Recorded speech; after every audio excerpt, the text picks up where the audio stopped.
Hello everyone, welcome to PlayCanvas Office Hours, where we work through problems posted by the community. I'm Stephen Yao, known as Yaoster on the forums, and today we're looking at how to add post-processing effects in PlayCanvas.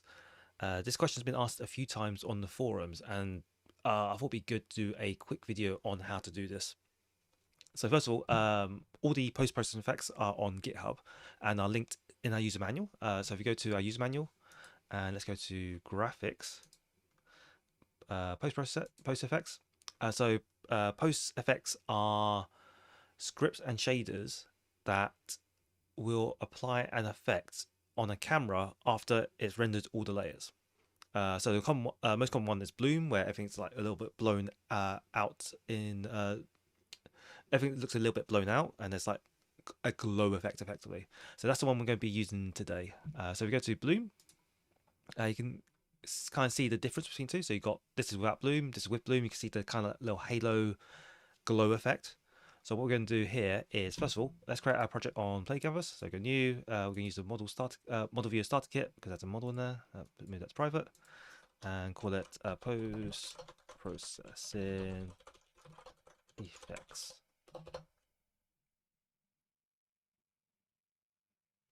Let's go into that. Main, and let's go back to our bloom effect in the user manual. So there's in each of these effects there's a link to GitHub, and the GitHub repository actually has quite a few more in the folder here. So we go back a bit, you can see that we've got bokeh, outline, and some other effects that aren't listed in user manual yet. So we go back to bloom. What we're going to do is copy this code and put it into our project. So you just grab that, scroll down, copy. Go back to our code. We create a new script, call it bloom. Go in here, select all that, and paste. Save. Go back to our editor. We want to parse this because it actually has has some script attributes that we would like to use. So go back to that. So we got bloom intensity, bloom threshold, and blur amount. So go back to the camera now. So as I said earlier, these are shaders that apply onto the camera after all the layers have been rendered. So they have to go on a entity that has a camera component, and it will affect whatever that camera renders. So we've already got a script component here, which is fine. We go add our bloom one, which is right at the bottom, and all we do is play.